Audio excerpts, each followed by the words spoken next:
All right, so now I'm up to my fourth Substack essay, The Impacts of Refugees on Civilizations. And this has been a problem. I've given it that title because this has been a problem all throughout history. When a city gets decimated by another people, you've got a refugee problem.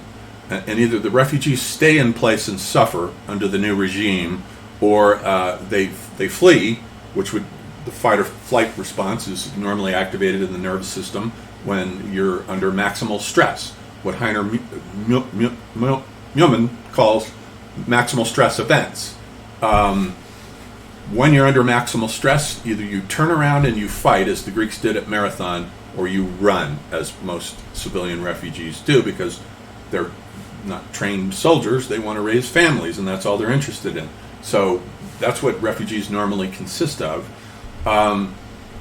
So the essay traces actually back to Pompey the Great's cleaning up of the pirates of the Mediterranean.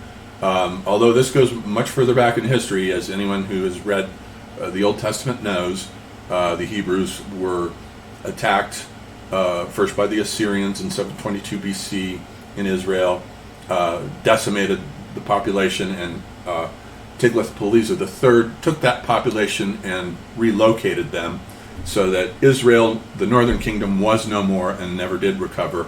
The southern kingdom of Judah, however, went on for a couple of more centuries until the Babylonians then came in and did the same thing, decimated Judah and deported the population to Babylon, which the hand of God moves in mysterious ways, because I believe if that had not happened, we would not have the Bible, at least not in the form that we have it, because while the Hebrews were in Babylon and in and around that whole world, they were soaking in Mesopotamian myths and stories and tales, such as the flood myth, which is where they got it from, and a whole bunch of other myths and stories, the sacred tree that's guarded by an Adam-type figure.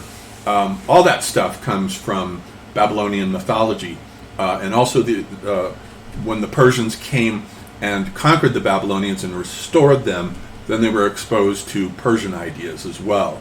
This idea of a finite history, a beginning, a middle, and an end, comes from them, from Zoroastrianism, and so forth. So I don't talk about any of that in this essay, but I do start with Pompey the Great's cleaning up of the pirates of the Mediterranean. The pirates of the Mediterranean, and this is in 67 BC. By this point, Pompey had already become a war hero, a celebrated war general, and he sided during the civil wars between Sulla and Marius. He correctly sided with Sulla. They were both of plebeian stock, whereas Marius was from patrician stock. And Marius lost, and then so Sulla and Pompey won, and Sulla called Pompey Magnus, Pompey the Great. So he was already a celebrity by this point, and they said, we've got these food shortages in Rome because the pirates are hijacking all the ships in the Mediterranean. They're taking the food, probably everything else, jewelry, whatever it is that's on board those ships.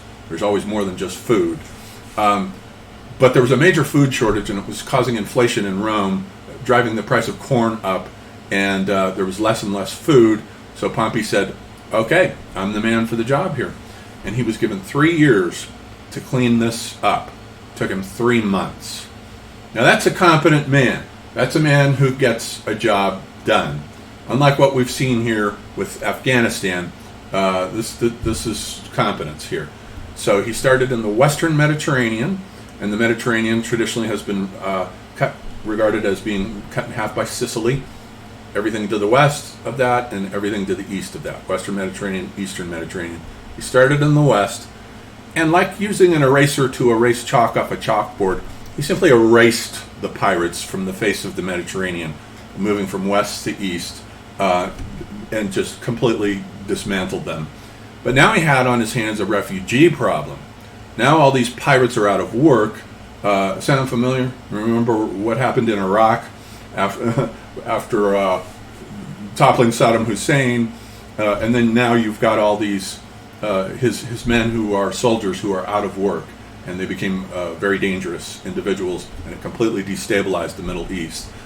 George W. Bush was also one of our worst presidents of all time, but I think Biden has actually upstaged him as very potentially the worst president we've ever had. So anyhow, so he cleaned up the pirates. He's got these pirates now out of work, which can become very dangerous, as it did in Iraq. And so what he does is he grants them land. Instead of just slitting all of their throats, he grants them land along the shores of the Mediterranean, away from Rome. They remain an external proletariat to Rome. And he grants them land and turns them into farmers. So they became warriors transformed into farmers. And that was one way in which the Romans handled a refugee crisis.